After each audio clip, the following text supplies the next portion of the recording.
Está bom, tá ao vivo aí já? Agora tá. Boa noite, pessoal aí do Facebook, do YouTube. Deus abençoe. Vamos começar o nosso estudo. Nós vamos trabalhar hoje o tema orientações para lidar com o pecado. Esse vai ser o tema do nosso estudo hoje. Amém? Amém. Se vocês quiserem chegar uma fileira para frente, cada um, vai ficar tudo pertinho de mim. Vamos orar? Pai, nós queremos orar e queremos consagrar ao Senhor a nossa vida, queremos que o Senhor nos ensine mais uma vez. O Teu Espírito Santo é mestre por excelência, por isso nós pedimos, convidamos a Tua presença, que o Senhor nos dê sabedoria e entendimento, que a nossa mente esteja aguçada, que o nosso coração esteja, Deus, preparado para receber uma boa semente, que possamos aprender a doutrina, que possamos aprender a teologia, que não sejamos crentes, meninos, levados por todo vento de doutrina, pelo contrário, que sejamos, Deus, bereanos, firmes, conhecedores da doutrina, da palavra, que não sejamos levados pela astúcia dos homens que induzem ao erro, pelo contrário, a nossa fé esteja alicerçada, fundamentada na Tua presença, na Tua palavra, no nome de Jesus. Amém? Romanos 8, 13, 12, 13, diz assim, ó: de maneira que, irmãos, somos devedores, não à carne, para viver segundo a carne. Porque se viverdes segundo a carne, morrereis. Mas, se pelo Espírito mortificardes as obras do corpo, vivereis. Porque todos os que são guiados pelo Espírito de Deus, esses são filhos de Deus. Porque não recebestes o espírito de escravidão, para outra vez estardes em temor, mas recebestes o espírito de adoção de filhos, pelo qual clamamos Abba Pai. O próprio Espírito testifica com o nosso espírito que somos filhos de Deus, e se nós somos filhos, somos logo herdeiros também, verdadeiramente herdeiros de Deus, e co-herdeiros de Cristo, se é certo que com Ele padecemos, para que com Ele também sejamos glorificados. Porque para mim, tenho por certo, que as aflições deste tempo presente não são para comparar com a glória que em nós há de ser revelada. Amém? Presta atenção, porque esse assunto é muito simples depois que você entende ele. Presta atenção.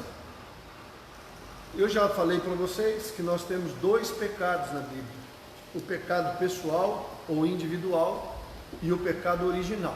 Esse é um ponto que é muito importante. Como que eu lido com o pecado pessoal ou o pecado individual? Arrependimento, confissão, abandono, conversão, mudança de vida, mudança de atitude, mudança de postura. Todo pecado que você comete tem nome. Não tem pecado sem nome.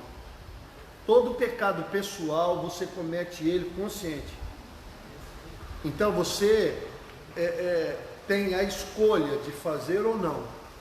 Ah, mas eu não conhecia, eu era ignorante. Mas você escolhe por causa da lei moral que Deus colocou dentro do homem. Então o pecado pessoal, como é que eu resolvo a questão do pecado pessoal? Arrependimento, fé, confissão, abandono. Pastor, há pecados que Deus não perdoa? Isaías diz que mesmo que o seu pecado seja terrível, seja vermelho como o carmesim, vermelho como a escarlate, o sangue de Jesus é poderoso para te perdoar. Qualquer pecado que a pessoa cometeu, por pior que você ache que ele seja, se houver arrependimento, se houver confissão, se houver fé, se houver conversão, Deus vai perdoar a pessoa. Este é o conflito do coração de muito ser humano. Por quê? Porque nós, usando a nossa justiça própria, nós queremos dizer: não, mas esse pecado aí Deus não deveria perdoar. Mas não existe isso. Quando Jesus vai para a cruz e morre em nosso lugar e em nosso favor, Ele levou sobre Ele todos os nossos pecados. Isso ficou claro? Ficou claro? Pastor, qualquer pecado? Qualquer pecado, por pior que você acha que ele seja, se houver arrependimento, se houver fé, conversão, confissão, abandono, mudança de vida, Deus vai perdoar. E esse é um ponto importante para você lidar com o pecado, porque eu conheço muitas pessoas que não se perdoam. Eu conheço muitas pessoas que dizem assim, eu não tenho perdão. Tem pessoas que têm uma dificuldade imensa de entender e não entende. Por mais que você fale para ela, parece que a mente da pessoa está fechada. Não há pecados que você não encontre perdão em Deus. Qualquer pecado, você pode pôr o nome que você quiser, do tamanho que você acha que ele é, haverá perdão e misericórdia da parte do Senhor, porque o sacrifício de Jesus foi perfeito. Não há outro sacrifício a ser feito. Jesus se oferece e se oferta no lugar do homem, em favor da salvação e da remissão dos seus pecados. Entende isso, irmãos? Não há pecado sem perdão para Deus. Qualquer pecado que houver arrependimento, confissão e abandono, o Senhor irá perdoar. Por mais que eu prego em presídio, às vezes eu pego pessoas que cometeram assassinato, pessoas que cometeram crimes hediondos, e a pergunta que quando você prega do Evangelho da graça de Deus, porque todos pecaram, aí você vai falar, não, mas eu não pequei igual ele. Irmão, você não pecou igual ele, mas você pecou, e se você pecou, para Deus é a mesma coisa. A única coisa que muda dos nossos pecados são as consequências. Por exemplo, se você roubar, você vai ter uma pena. Se você ameaçar de vida alguém que está dentro do roubo, é outra pena. Se você tentar matar alguém, é uma pena. Se você matar alguém, é uma pena. Então, a própria lei mostra para nós que as consequências, elas vão mudar, inclusive em relação a Deus. Consequências mudam. Vocês entenderam isso? Deus perdoou Davi do adultério e do assassinato de Urias?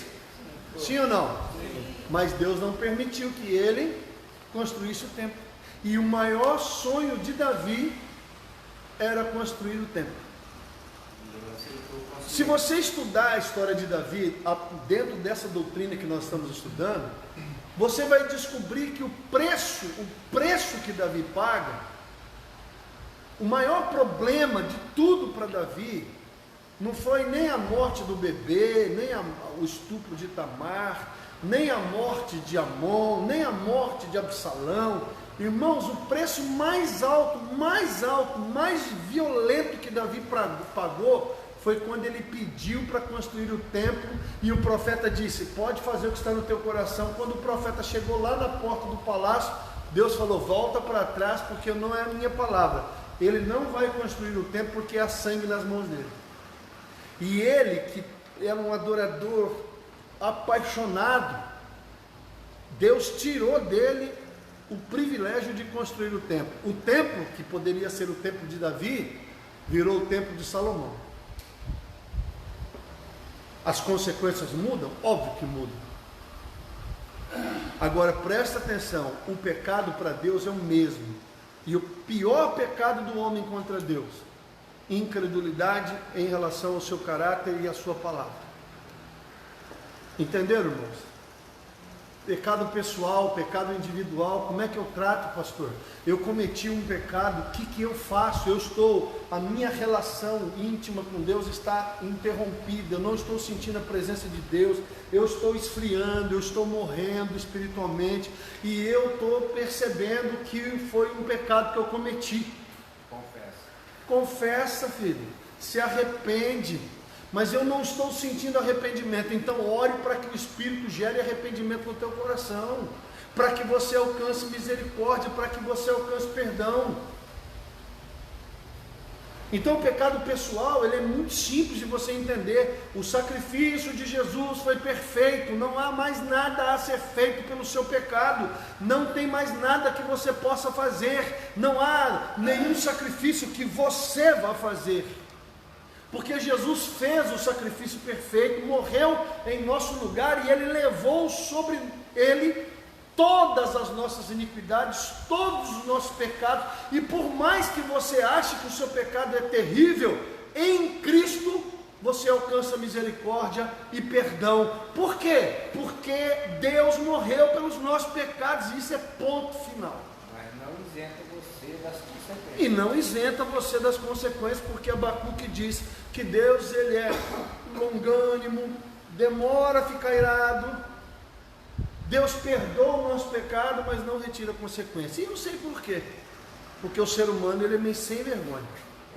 Se tirar a consequência dele, ele não entende a gravidade do que ele fez. Por isso que Deus permite a consequência.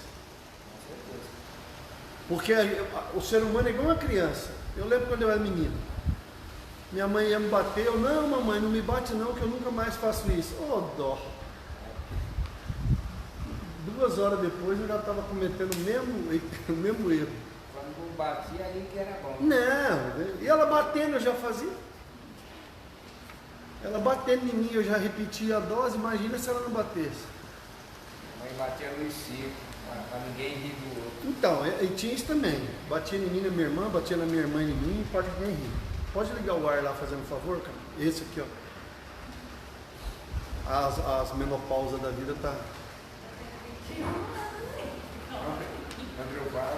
Andropausa, menopausa, o povo tá. É porque tá chovendo lá. Eu não sirvo de base para questão de temperatura, porque eu vivo com calor. Às vezes ligo o ar, a pessoa está muito quente, muito frio. Mas voltando ao eixo da nossa mensagem, há alguma dúvida sobre isso? Você tem alguma dúvida sobre essa questão? Por que nós temos que perdoar o nosso próximo? Por que nós temos que perdoar as pessoas? Por mais que seja difícil, por causa da nossa dureza de coração, do nosso senso de justiça próprio, da nossa justiça própria, mas nós temos que nos esforçar para perdoar. Por quê? Porque Jesus morreu pelos nossos pecados, de todos, ponto.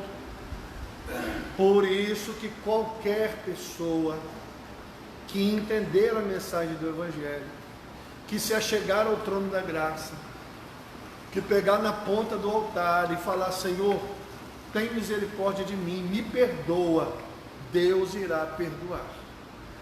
Arrependimento, confissão e abandono geram um genuíno perdão. Tem muita gente achando que é só falar com Deus e está perdoado. Não é assim. Todo pecado arrependido,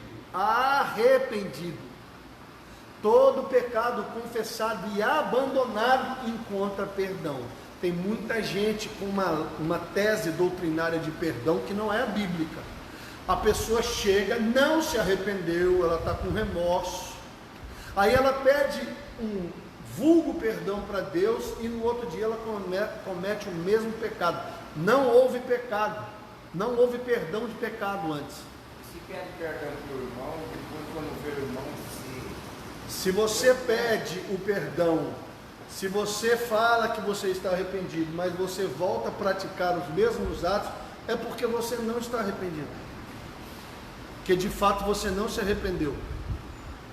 Tem muita gente achando assim: não, eu pequei, pedi perdão, Deus me perdoou. Não é assim não, filho. Deus tem um poder que nós não temos, de olhar o quê? A intenção. Se a pessoa falar lá dentro dela, se houver arrependimento, Deus sabe quando é arrependimento. Deus fala: este povo me louva com os lábios, mas o seu coração está longe de mim. Deus sabe quando há arrependimento genuíno, verdadeiro, que gera transformação e mudança. E Deus sabe quando é só conversa fiada da boca para fora.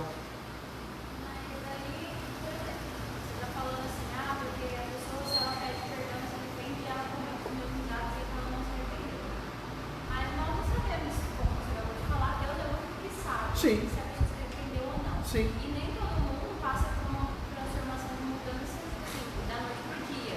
Por exemplo, Mas o arrependimento ele não tem processo de arrependimento.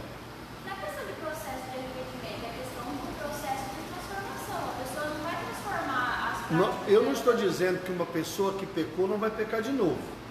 O que nós estamos dizendo é que quando uma pessoa se arrepende de um pecado, ela não comete aquele pecado. Vou dar um exemplo. Davi errou? Quantas vezes o mesmo pecado? Uma. Ele pecou várias vezes? Sim. Mas você não encontra Davi pecando o mesmo Pecado. Ele pecou. Se você pegar a vida dele inteira, você vai ver que ele cometeu pecados. O mesmo pecado, não.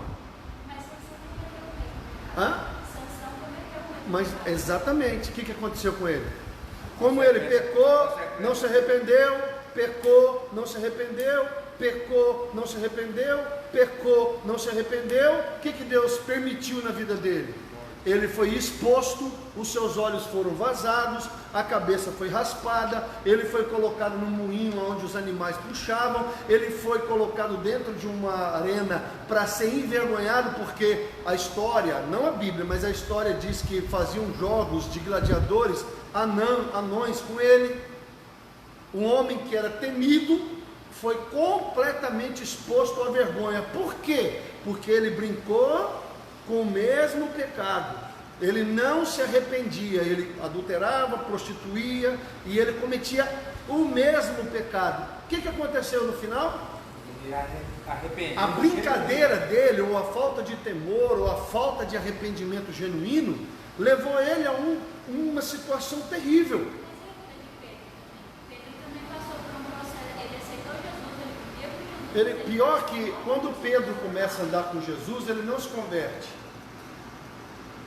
Pedro só se converteu depois que ele negou Jesus.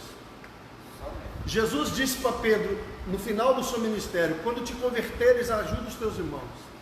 Pedro andou com Jesus 4 anos, 3 anos e meio, mas ele não se converteu completamente, genuinamente. Quando ele nega Jesus, que ele é restaurado, só na hora que o galo canta que ele realmente se quebranta e ele se converte. Aí quando Jesus vai lá e restaura a vida dele, no sentido assim: eu já sabia que você não estava pronto. Aí Jesus fala para ele: quando tu eras moço, tu ias para onde querias, fazia o que querias, mas quando for velhos, vão te cingir e vão para te levar para um lugar que você não vai querer ir. E disso Jesus estava falando da forma como Pedro iria morrer. Porque o pecado de Pedro era o orgulho dele, a soberba, a prepotência do coração dele. Como ele era o líder dos 12, ele achava que ele era melhor que os 11. E esse foi o pecado de Pedro. Pedro, ele era impulsivo, você pode ver que foi o único que pediu para andar sobre as águas, foi o único que cortou a orelha do soldado, foi o único que fez um monte de coisa, justamente porque ele era muito impulsivo, ele era muito corajoso. Mas ele tinha um problema por causa dessa impulsividade: orgulho e soberba. Quando Jesus fala que vai ser preso e morto, o que ele diz? Eu estou pronto para ir preso e até morto. E Jesus falou: você não está pronto, você vai me negar ainda antes que o galo cante. Então é justamente dentro desse processo. Uma pessoa pode estar dentro da igreja há muitos anos e não se converter? Pode. Pode ou não? Pode.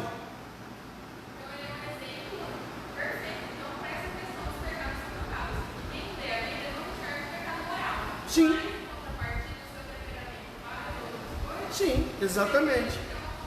Exatamente. O problema de Pedro era um pecado, por exemplo, ele tinha um pecado moral, era um pecado imoral, ele era um homem que tinha alguns... Não tinha. Qual que era o grande problema de Pedro? Se achar. Orgulho, soberba. Eu conheço muito crente que se acha perfeito, mas o que ele é? Que é o que nós estamos tratando aqui. Aqueles pecados que você não vê. Você chega para uma pessoa e fala para ela assim: você é orgulhosa e soberba. Eu não sou humilde. A pessoa não sabe o que é orgulho e soberba, porque toda pessoa que tem complexo de inferioridade ou complexo de superioridade é orgulhosa. Os dois, porque na verdade o que acontece com o orgulhoso? Ele tem uma visão distorcida de quem ele é. Ele acha que ele é melhor ou pior. Então, vocês entenderam? Porque o orgulho é quando você olha para você e não tem uma visão correta.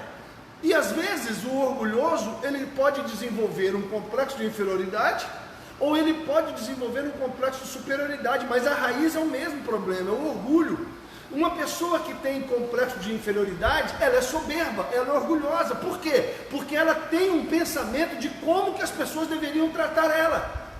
E ela cria dentro da cabeça dela uma desvalorização porque ela acha que ela deveria ser tratada diferente. O complexo de superioridade é a mesma coisa, só que é a forma de defesa que nós temos no psique. Quando eu tenho algum complexo de algum sentimento de orgulho, eu posso me defender agredindo. Então eu vou desenvolver um complexo de superioridade, porque eu não vou permitir que ninguém me atinja. E eu posso desenvolver um complexo de inferioridade, de autocomiseração, coitado de mim, tadinho de mim. Mas a raiz é a mesma. Então uma pessoa comete o mesmo pecado várias vezes, ela não se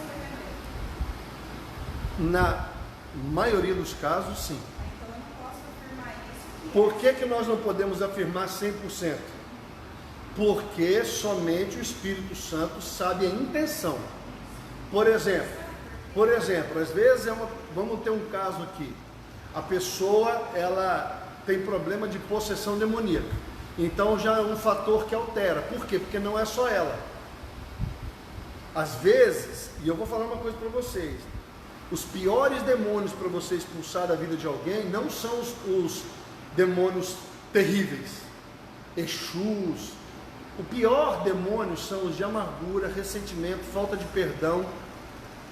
Esses são piores. Gente, o nível dos demônios. Essa questão dos pecados intocáveis, porque assim, se você pensar, os pecados intocáveis são esses de ira, fofoca, maledicência, Orgulho, soberba.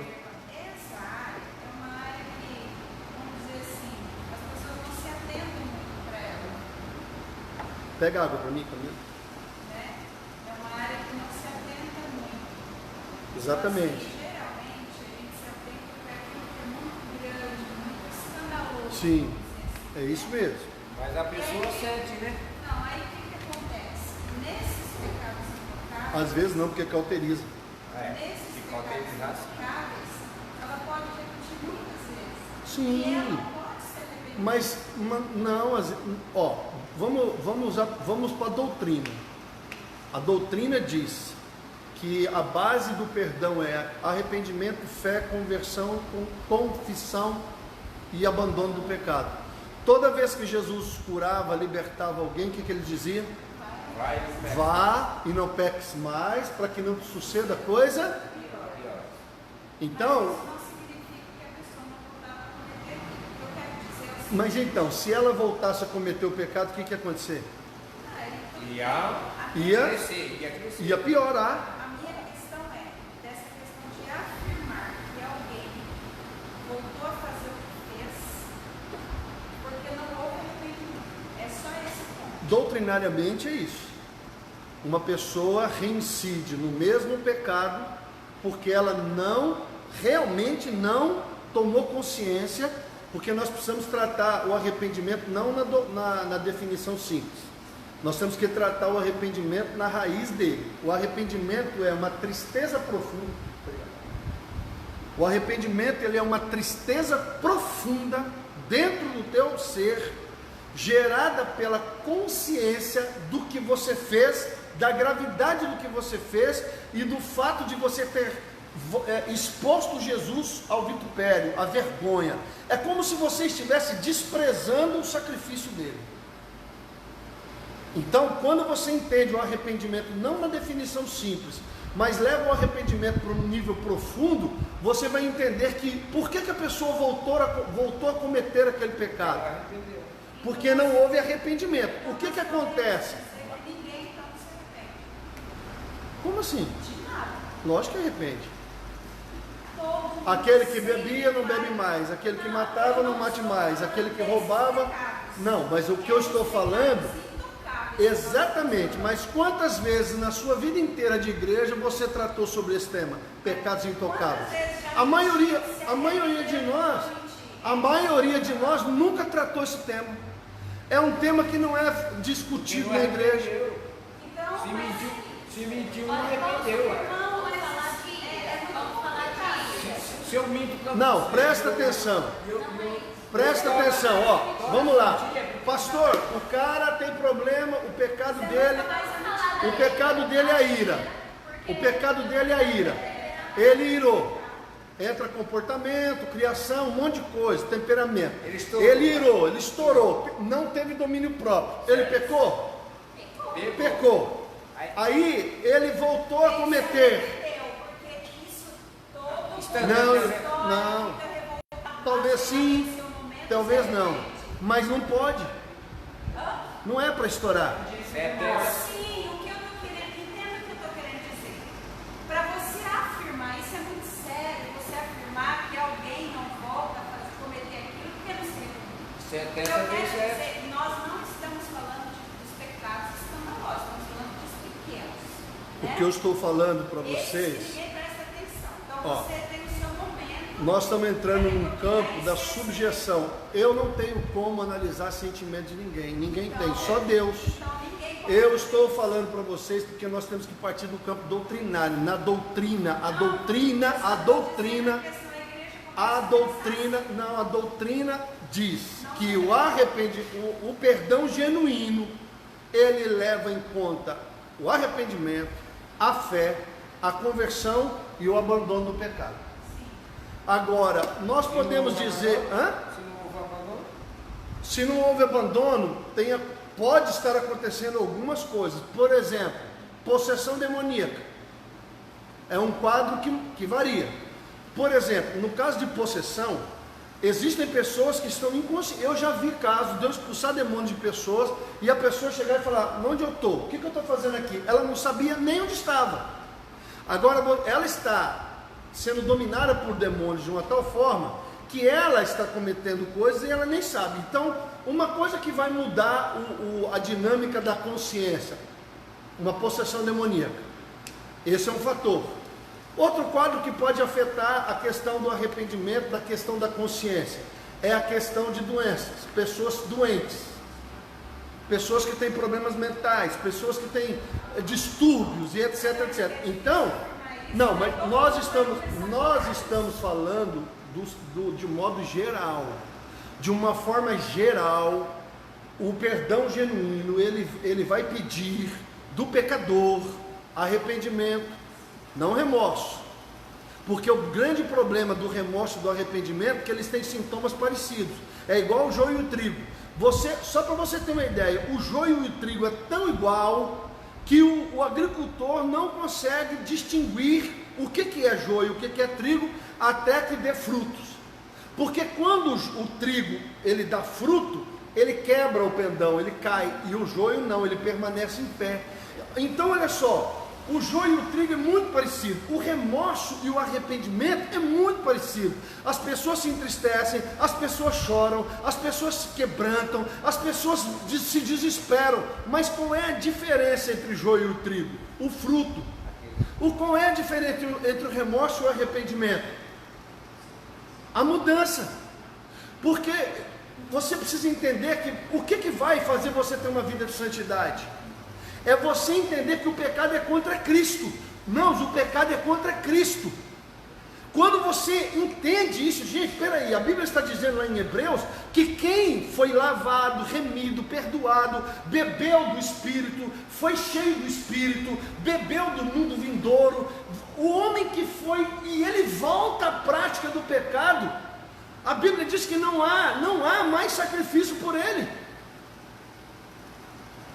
Por isso que uma pessoa desviada, é difícil trazer de volta. Você converte 100 pessoas ímpias para trazer 2 ou 3 desviados para volta para a igreja. Por quê, pastor? Porque o que as pessoas não entendem é que o pecado é contra a cruz, o sacrifício de Jesus. É como se você dissesse assim: o sacrifício de Jesus não foi suficiente. Por isso que a Bíblia diz que aquele que volta ao pecado depois de liberto é como se estivesse expondo Cristo novamente ao vitupério, à vergonha, à ignomínia.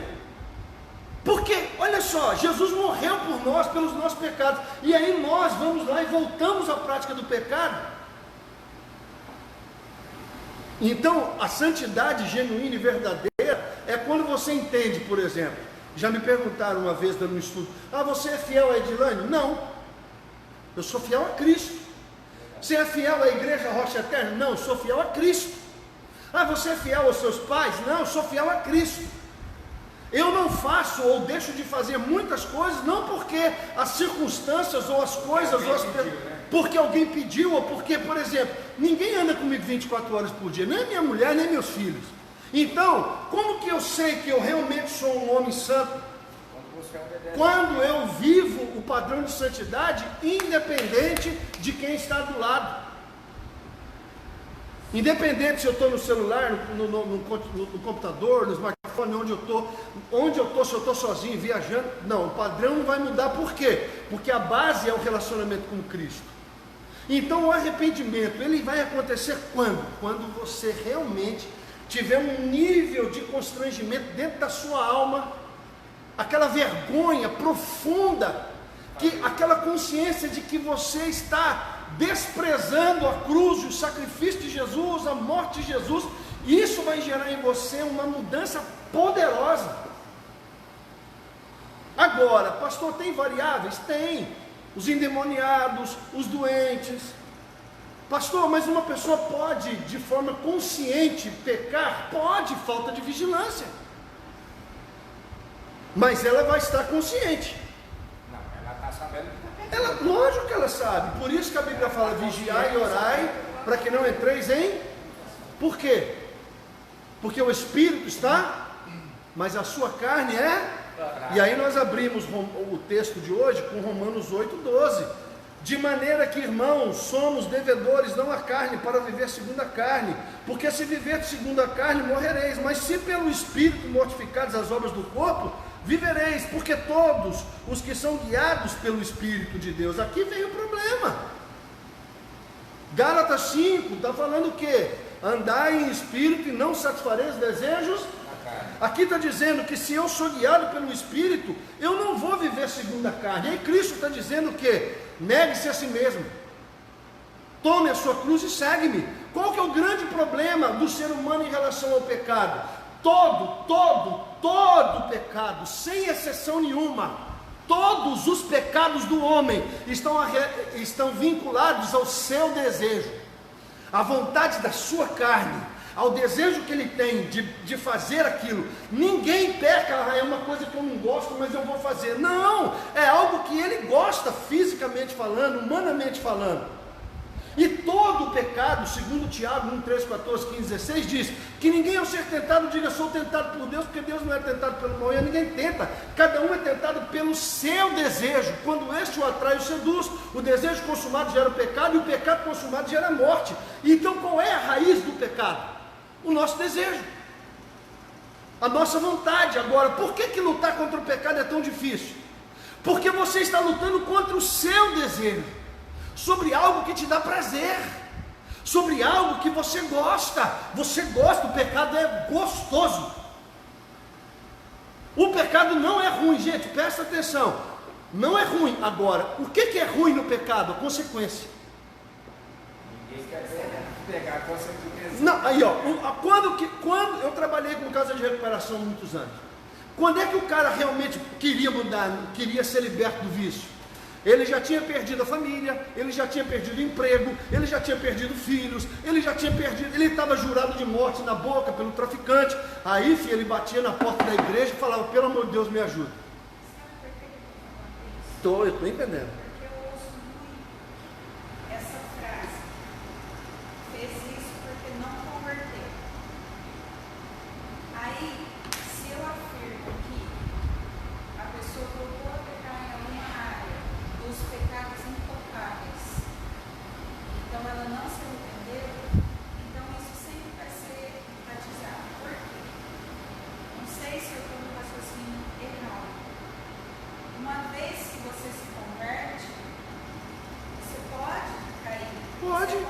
Pode. Você não tem impecabilidade. Aceitei Jesus. Vamos lá, aceitei Jesus há 27 anos atrás. 26. 27. Não, deixa eu terminar o raciocínio. Então, bom, esse aí é um fator. Se eu afirmar uma pessoa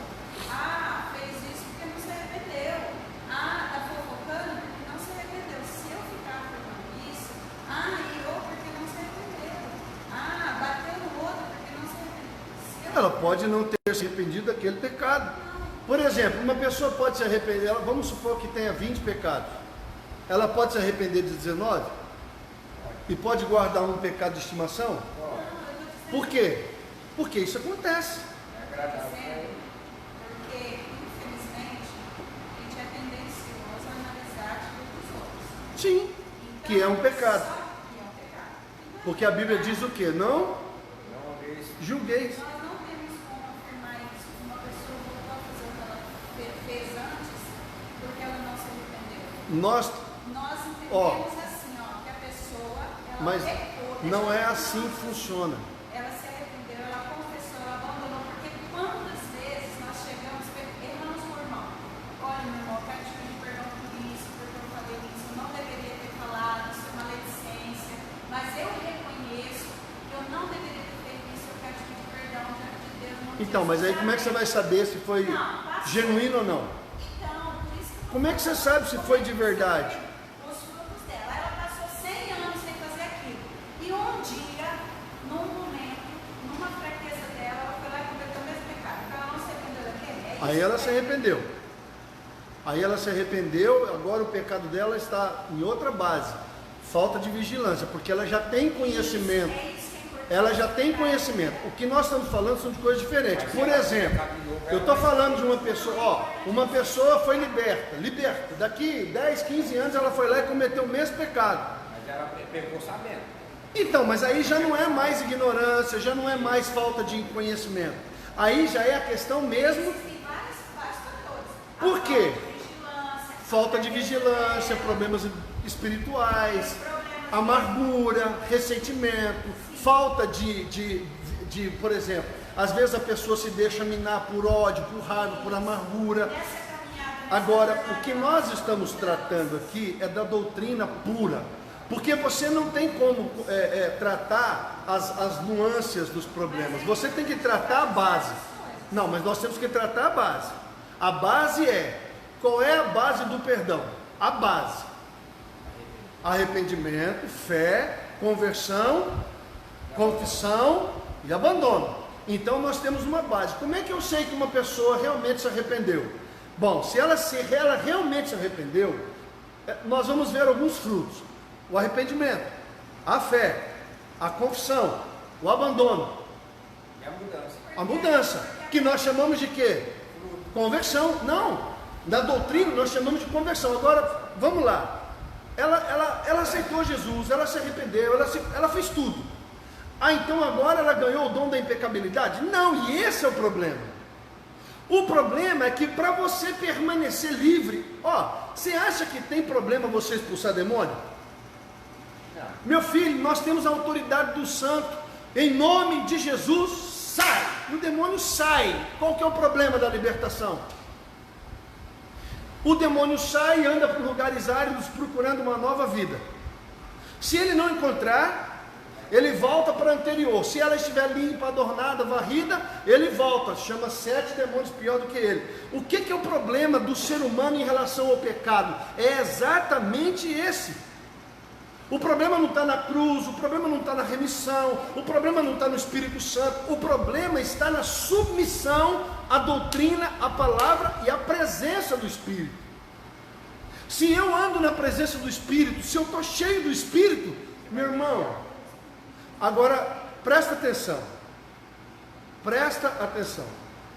nós estamos tratando da base. Agora, há variações, sim, casos espirituais, doenças, falta de vigilância, isso é posterior. Nós não estamos tratando de tudo, nós estamos tratando do início. O início É muito forte afirmar. é forte porque a doutrina diz isso. Qual é a base que você tem para ver se uma pessoa realmente se mudou? Ela vai se arrepender, ela vai confessar, ela vai mudar. Agora, pastor, ela pode cair de novo? Lógico que ela pode. Alguém vai ganhar o dom da impecabilidade?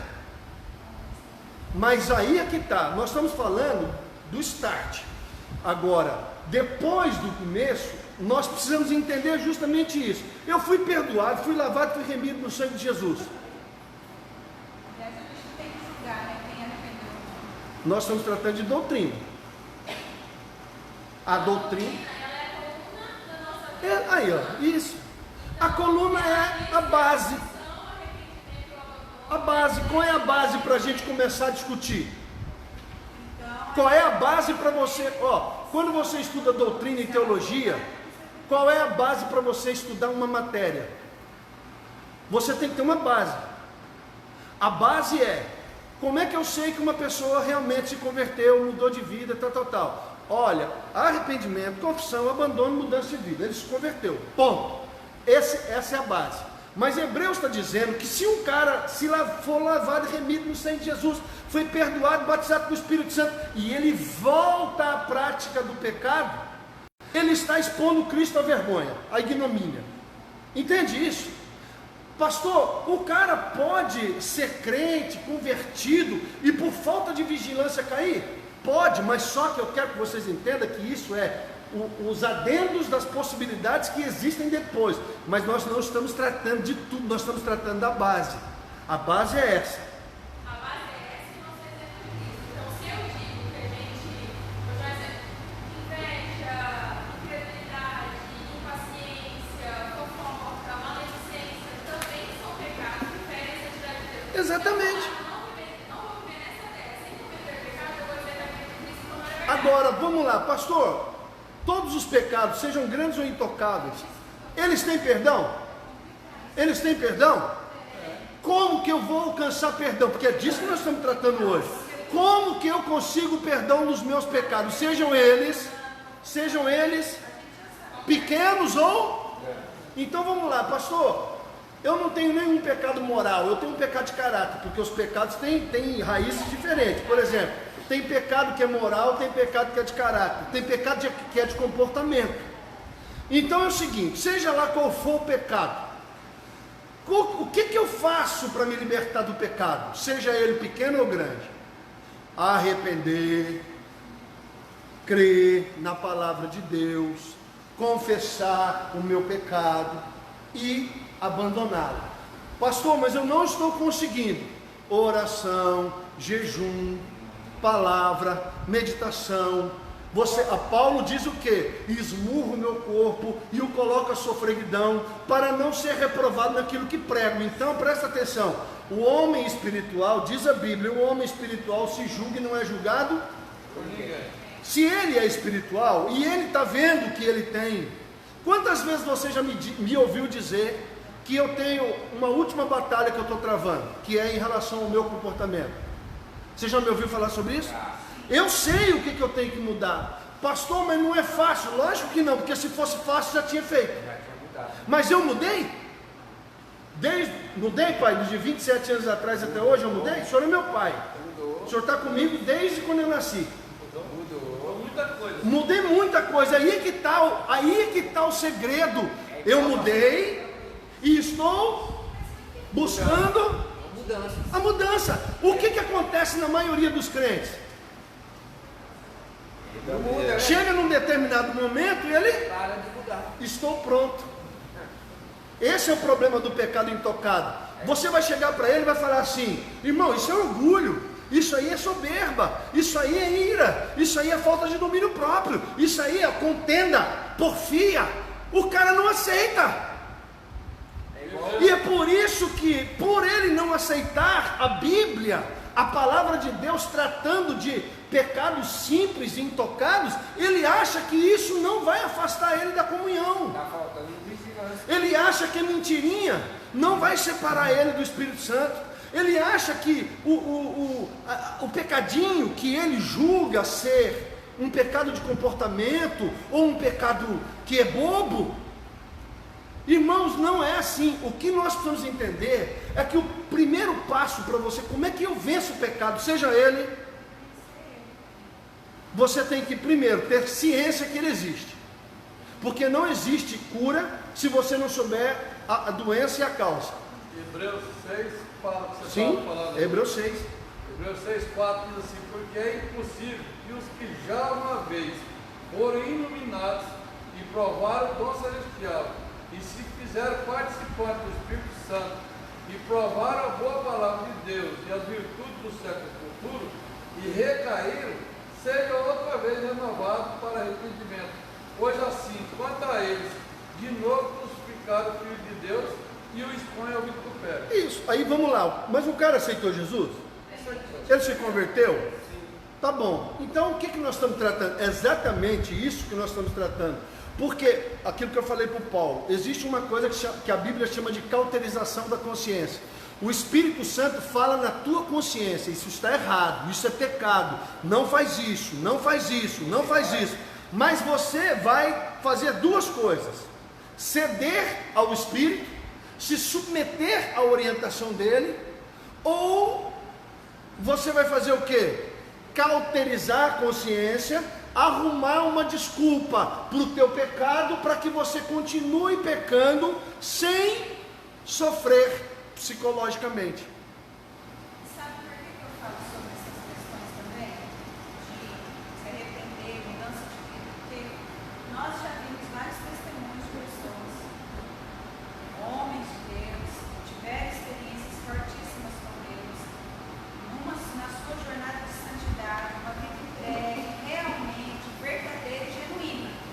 Porém, chegou lá nos seus 60 anos de ministério, 40, 30. 40, 30, sei lá, estou falando 60, Sim, não sim. nem perto. Ele pega, ele cai, algo que aconteceu com ele lá no começo, mas ele se arrependeu, Sim. começou, abandonou, foi Sim. foi lá. Depois de 60 anos ele vai lá e comete tudo de novo. Você Sim. guarda no coração. Sim, Entende? entendo, eu entendo. Mas é diferente de uma pessoa. Obviamente, Ó. a palavra de Deus diz que é o que nós sim, mas a palavra de Deus diz também, quando Paulo fala assim: olha, aquilo que eu bem que quero fazer, faço. Então, mas só que se vocês deixarem a aula continuar, nós vamos chegar aí. O texto Não, mas esse Romanos 7 não está falando do pecado pessoal. não está falando do pecado pessoal, eu sei disso. O pecado, o Romanos 7 está tratando é do pecado original, e é essa a aula que nós temos que entender. O que acontece? O homem, a natureza dele, como já Está foi dito, corrompida. ela já é pendida para o Sim. pecado. Então, na verdade, toda a jornada do ser humano é uma luta ferrenha e constante com Sim. o pecado, sabe por quê? Exato. Porque o pecado não é só a prostituição, Lógico que não. fornicação, adultério. O pecado também é a língua grande, o julgamento, o pensamento errado, Falta de domínio próprio, ira, impaciência, raiva. É disso que eu tô falando. É disso. Porque esses pecados imputáveis, eles estão relacionados a isso. Porque a gente fica preso nessas grandes coisas. E isso também Não, mas nós não estamos presos às grandes coisas, nós estamos presos no assunto geral. Não, sim. Só O que problema está aí, onde? A ênfase pessoas está onde? pecam nisso e acham que isso não é A pecado. ênfase do pecado está onde? No pecado moral. A ênfase está onde? No caráter. Mas a ênfase não está no temperamento e no comportamento, na criação. Por isso que nós estamos aqui tratando, só que para eu chegar no pequeno, eu preciso tratar o geral. Qual é o geral? Todo pecado foi perdoado na cruz do Calvário. Ponto. Isso ficou claro? Sim. Pequeno ou? Pastor, Deus vai me perdoar todas as vezes que você se arrepender. Todas as vezes que você... Só que tem uma coisa que só Deus sabe. É se houve arrependimento genuíno ou se foi só uma representação, se foi só um teatro, ou se foi só uma... É Deus que sabe disso. Pedro andou com Jesus 3 anos e meio e Jesus disse para ele: quando te converteres, ajuda os teus irmãos, porque o problema de Pedro era o orgulho. O que eu quero que vocês entendam é o seguinte: no primeiro momento todo mundo é perdoado, Agora, pastor, por que algumas pessoas reincidem? Pastor, por que algumas pessoas continuam pecando? Então, mas aí tem uma série de possibilidades.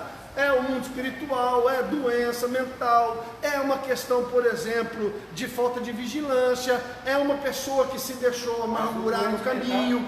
Eu conheço muito pastor amargurado com igreja, com obra, que fala assim: eu podia ter largado mão disso aqui, eu perdi minha vida. Então a pessoa tem uma série de coisas que podem destruir a base dela. Só que qual é a base para você ser perdoado? Que é isso que importa aqui. É o arrependimento. Pastor, mas é uma coisa assim, que é do comportamento. É arrependimento. Você, por mais que a raiz seja o seu comportamento, você não está isento de que é errado.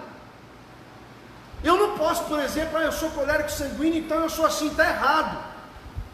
Eu tenho que entender e eu tenho que buscar em Deus a mudança. Eu preciso mudar.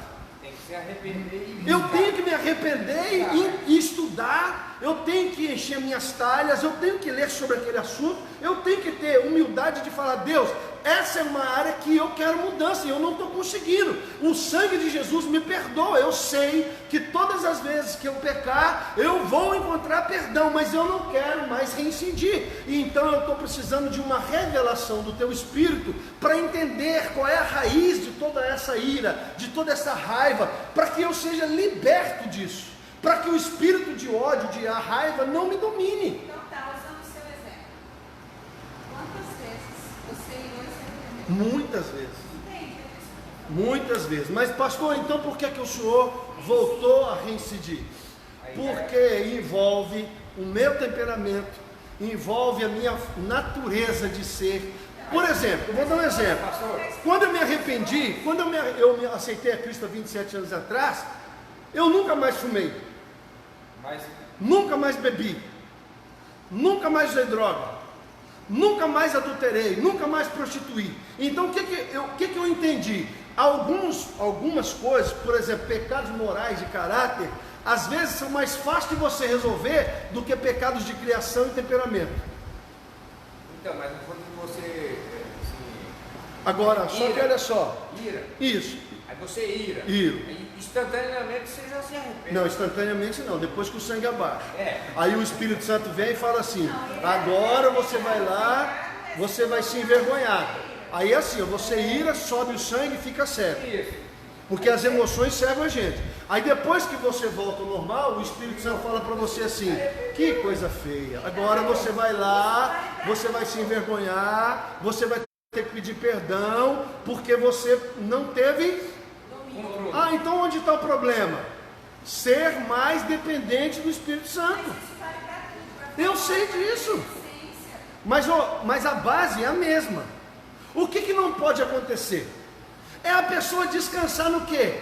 Eu sou assim, nasci assim, eu sou assim. Porque, olha só, essa conversa que você está dando, ela vai dar margem para uma outra conversa. Ah, então todos nós somos imperfeitos, então todos nós não temos jeito, então vamos ser assim mesmo. Por quê? Porque não tem jeito, e tem jeito, e tem jeito, e tem jeito.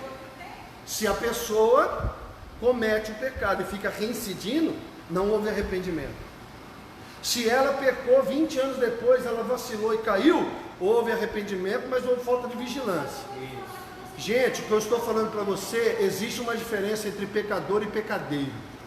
O pecador é quem vive na prática do pecado. O pecadeiro é uma pessoa que foi liberta e que por falta de muitas coisas pode voltar à prática do pecado. O que eu estou entendendo o que você está falando, só que olha só. Ah, não, mas então não tem jeito. Lógico que tem jeito. Jesus morreu por nós. Jesus pagou o preço da nossa salvação, da nossa libertação. Pode ser um pecadinho, pode ser um pecadão, pode ser um pecado de moral, pode ser pecado de caráter, pode ser pecado de criação, pode ser as tradições que nós herdamos dos nossos pais, como pode ser um pecado, um vício de vida, entenderam? Só que o que é fundamental para nós aqui? É você entender que o pecado foi perdoado e você tem que ser livre dele. Você entendeu? A libertação é para o crente. Você está entendendo? Quem é que é liberto? O crente. Por quê, pastor? Porque ele já lavou, foi remido, perdoado. Só que existe o quê? Existe um problema que nós vamos tratar agora. E tudo isso aqui que nós conversamos está relacionado ao pecado pessoal. Agora tem um outro problema, que é o pecado original. Nós herdamos o pecado de Adão? Sim, Herdamos. O pecado ou a consequência? Quando nós dizemos assim, ó, nós herdamos o pecado de Adão, na verdade nós não herdamos o ato do pecado. O que nós herdamos foram as consequências: morte, enfermidade, corrupção do gênero, caráter distorcido, moral distorcida. Então nós fomos criados segundo a imagem de Deus, e o pecado veio e distorceu tudo. Aí a nossa justiça, o nosso amor, o nosso livre-arbítrio, a nossa direção própria, a nossa vontade própria, a nossa capacidade de ser bom, a nossa capacidade de ser justo, tudo isso foi distorcido por causa do pecado. E aí nós temos o segundo problema: pastor, o pecado pessoal, o pecado individual eu já entendi, eu reconheço, eu medito, eu estudo, eu vou lá no profundo da palavra, eu busco uma revelação, eu vou para a cruz e eu falo: Senhor, eu estou vendo em mim coisas que não estão de acordo com a tua palavra, e eu preciso que o Senhor, o teu Espírito Santo, me leve a um nível de revelação, porque a Bíblia diz: e conhecereis a verdade, e a verdade vos... Então, enquanto você não receber uma revelação de Deus acerca do pecado, acerca do que realmente é o pecado, você não vai ser liberto. A verdade que te liberta. Eu tive algumas lutas na minha caminhada contra pecados, que eu só consegui vencer no dia que o Espírito de Deus me deu uma revelação do que estava acontecendo. Ah, pastor, então o senhor estava lutando. Porque quem está lutando não perdeu. Só perdeu quem? Desistiu. Quem desistiu. Aí você fala assim: cara, o que está acontecendo? Tem alguma coisa errada. Até que o Espírito de Deus dá uma revelação para você na palavra, e aquilo entra dentro da tua alma e te liberta de uma forma assim, como se você nunca tivesse vivido aquilo. Você passa a ser mais vigilante. Não, você consegue ver de uma forma muito clara. Agora, qual é o outro problema? É o pecado original. Nós herdamos a corrupção do pecado. A nossa natureza está inclinada. Pastor, mas e aí? Porque o pecado pessoal é simples. Você arrepende, confessa, abandona, converte, muda, e você alcança misericórdia, graça e perdão. Tá bom. Mas e a inclinação que entra em Romanos 7, que a pastora falou? O bem que eu quero fazer eu não faço, o mal que eu quero fazer eu não faço. Eu estou numa guerra dentro de mim. A carne, a natureza humana e o meu espírito estão lutando. O meu espírito, que é Deus, a minha carne, que é esse mundo e as coisas deste mundo. É uma guerra constante e permanente. Agora, a Bíblia diz, e essa é a grande revelação da Bíblia, e dá vontade até de chorar, porque Deus disse: haverá um dia que eu derramarei do meu espírito sobre toda a carne. Todo o Velho Testamento Deus vem profetizando, Deus vem profetizando, Deus vem profetizando. Olha, vai chegar um dia que os pecados serão perdoados, e eu derramarei do meu espírito sobre toda a carne. Irmão, presta atenção. A única coisa que faz você vencer a sua carne inclinada é você ser batizado pelo Espírito Santo. E aí tem um outro problema: não vos embriagueis no vinho, qual há dissoluções, mas enchei-vos com hinos, com cânticos, com salmos, com vigilância, não se detendo no caminho do pecador, não se assentando na roda do escarnecedor, não colocando diante dos teus olhos coisas que não agregam e não acrescentam nada na sua vida espiritual. Aí você vai desenvolvendo a santidade, que a santidade nada mais é do que você tomando a forma de Cristo. A santidade é você ficando igual a Cristo. Pastor, então a santidade é um processo? A santidade é um processo. A conversão não. O arrependimento não. O abandono não. Mas a santidade é um processo. Então, aonde que está o problema? Aceitei Jesus, fui lavado e remido no sangue de Jesus. Pô, perdoados todos os meus pecados. Mas há uma inclinação dentro de mim. Eu só vou conseguir vencer essa inclinação se eu for batizado com o Espírito Santo, inteiramente santificado, ou desenvolver o que nós chamamos de perfeição cristã. Mas isso só acontece pela sua vida com o Espírito. Porque quanto mais sensível você fica ao Espírito, o Espírito diz: não, não faça. Se você estiver muito sensível ao Espírito, ele vai dizer: não é isso que eu quero, é para a direita, não vá, não faça isso. Eu confesso, já houve situações na minha vida que eu errei na área da ira, mas eu não posso dizer que o Espírito Santo já não tinha me falado. O problema é que é a história da justiça própria. O problema é que nós temos um grande problema quando nós somos afrontados, confrontados, desrespeitados. Nós queremos fazer justiça com a nossa mão. E eu venho de uma família onde isso é muito forte. Eu tenho gente na minha família que é assassino, matador. Eu tenho gente na minha família. Aí você é criado dentro de um contexto, você é criado dentro de uma sociedade, você é criado de uma forma, você é militar. Aí não, aí é que tá. Se você tem consciência disso e luta contra isso, você está no processo da santidade.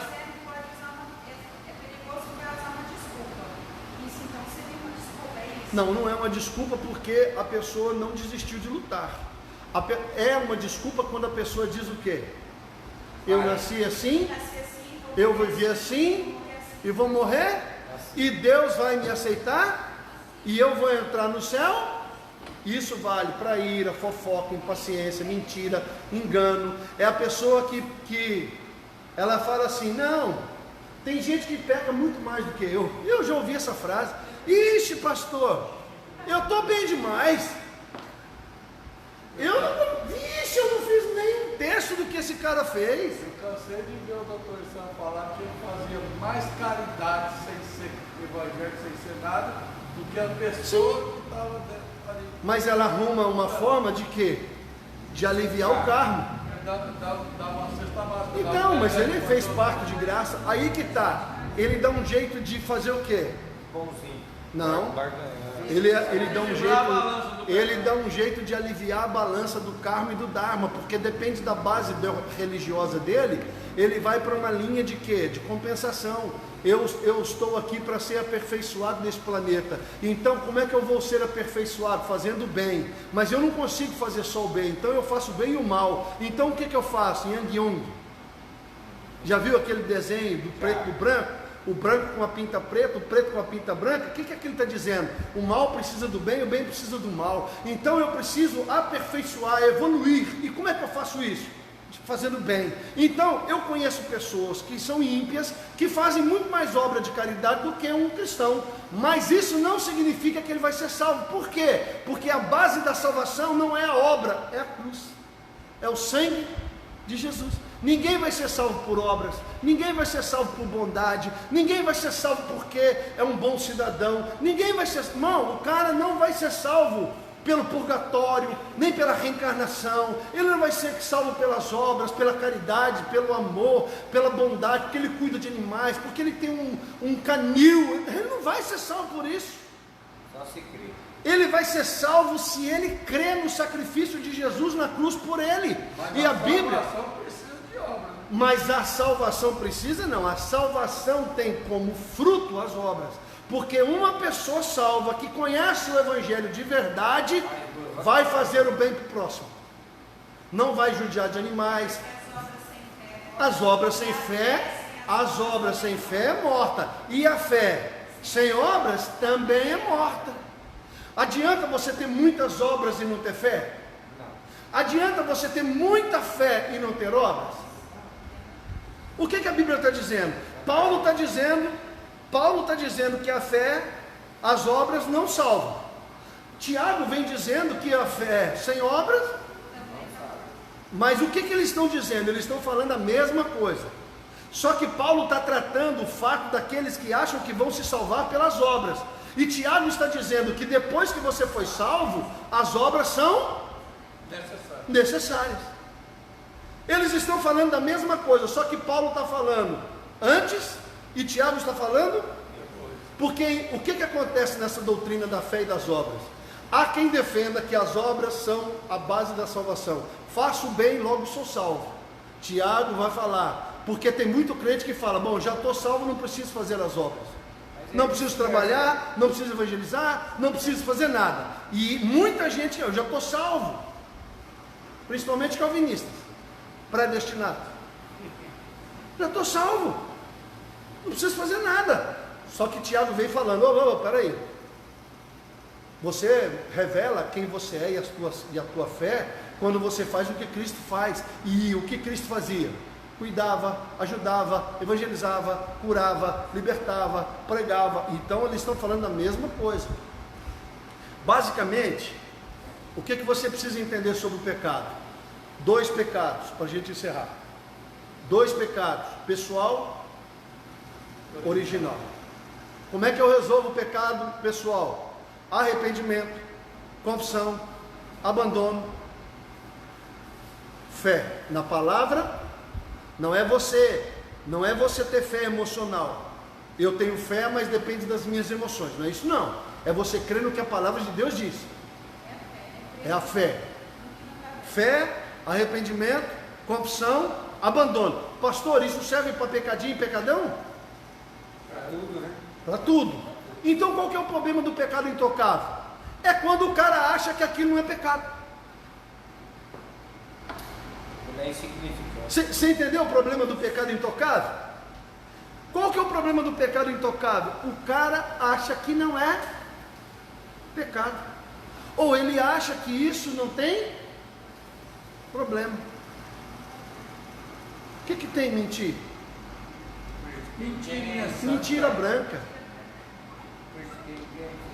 Não, mas é o meu temperamento. Então tá, é o seu temperamento, então vamos regaçar com tudo porque é o seu temperamento?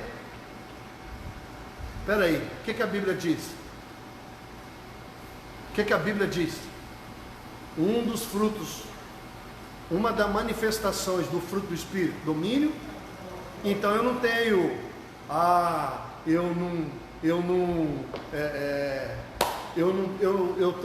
eu sou indesculpável porque ninguém é perfeito, então eu posso continuar irado, eu posso continuar sem domínio próprio. Irmão, falta de domínio próprio é pecado, é simples. Pastor, mas é complicado, é lógico que é complicado. Porque um homem de Deus, uma mulher de Deus que perde o domínio, o que vai acontecer alguns minutos depois? Ele vai ter que se humilhar, ele vai ter que retornar à pessoa e ele vai ter que pedir perdão. E isso é vergonhoso para um homem. Eu detesto ser chamado a atenção. Detesto. E é desde catatauzinho. E toda vez que meu pai me chamava a atenção, que eu frangia a testa, porque é uma marca registrada da minha indignação, é a minha testa. Se você ver a minha testa fechando, você pode saber que eu não gostei. Eu ouvi essa frase a vida inteira. Se você não quer ser chamado a atenção, não dê o seu direito. Seu direito.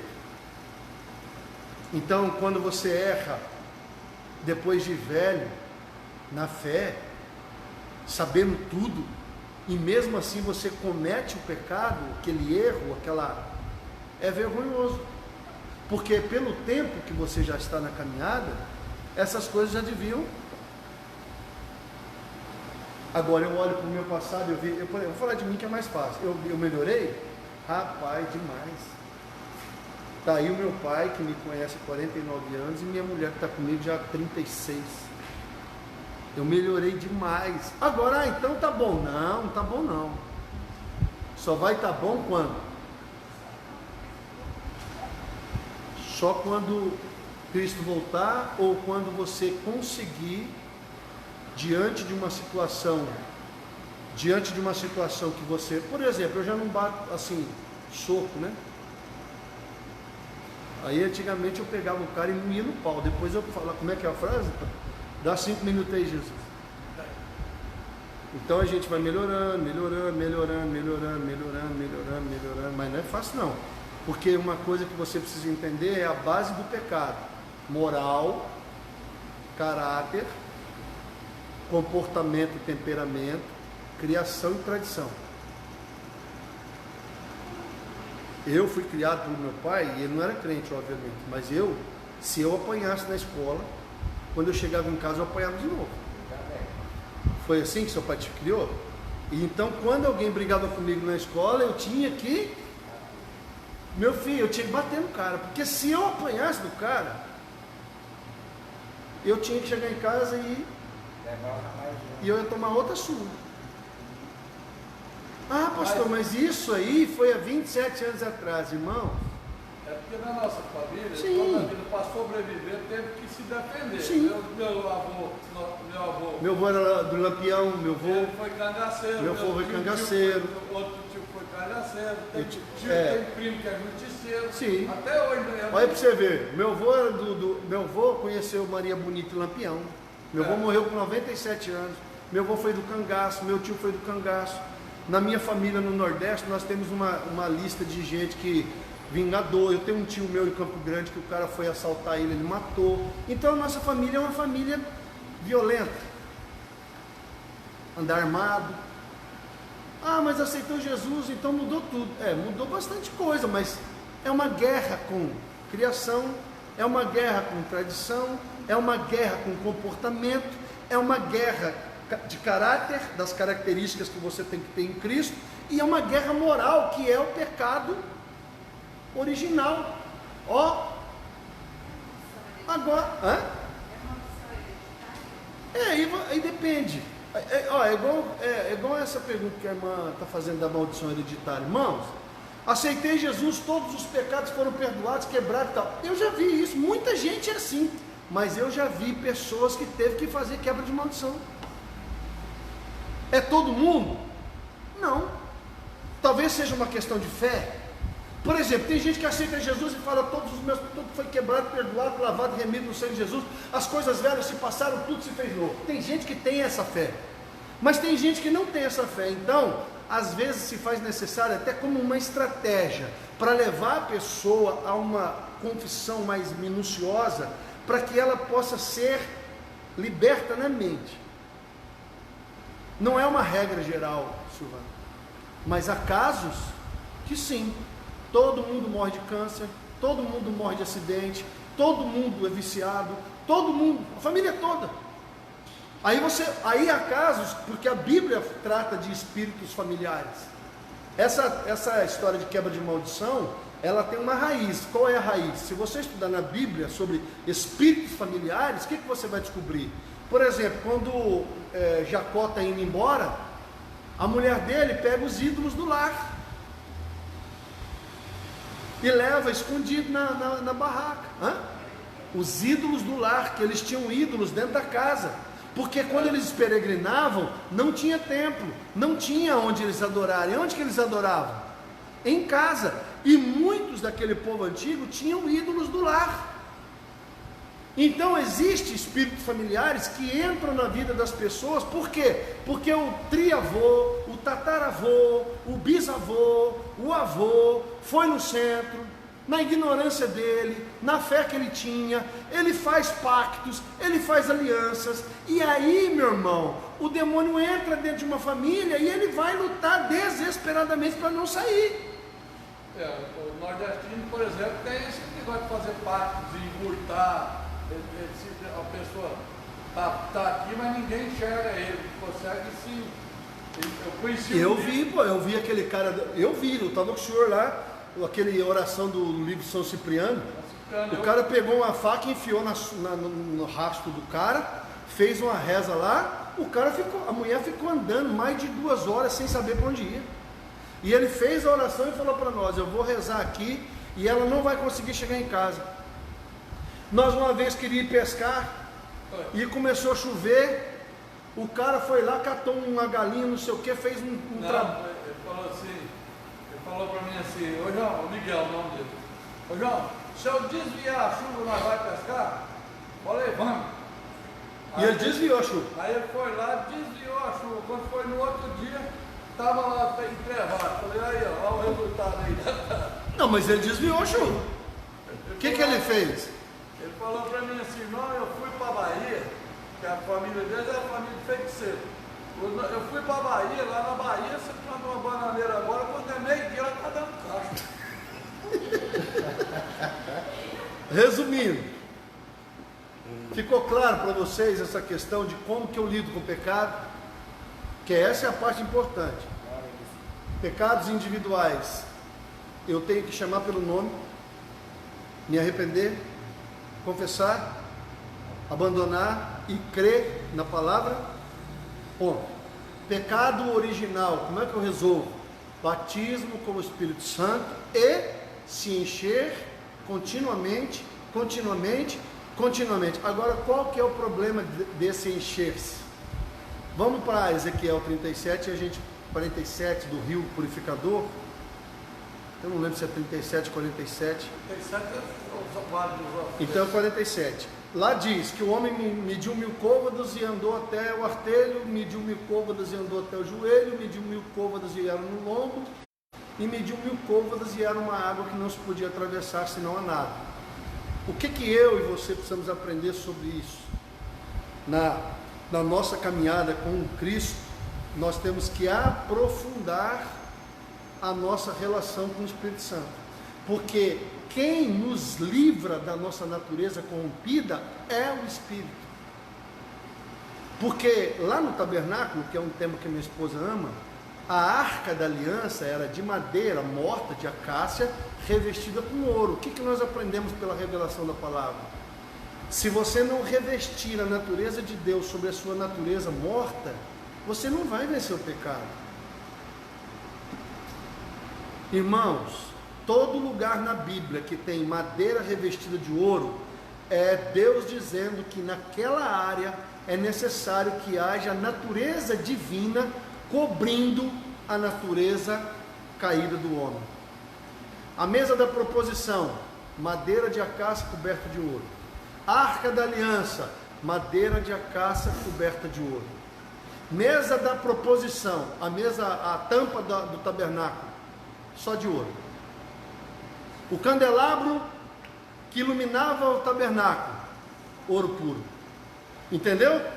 Se é ouro puro, é Deus puro. Se é madeira coberta de ouro, é homem revestido da natureza de Deus. Então, nós somos indesculpáveis diante de Deus. Não há pecado nenhum que deva nos dominar, nenhum.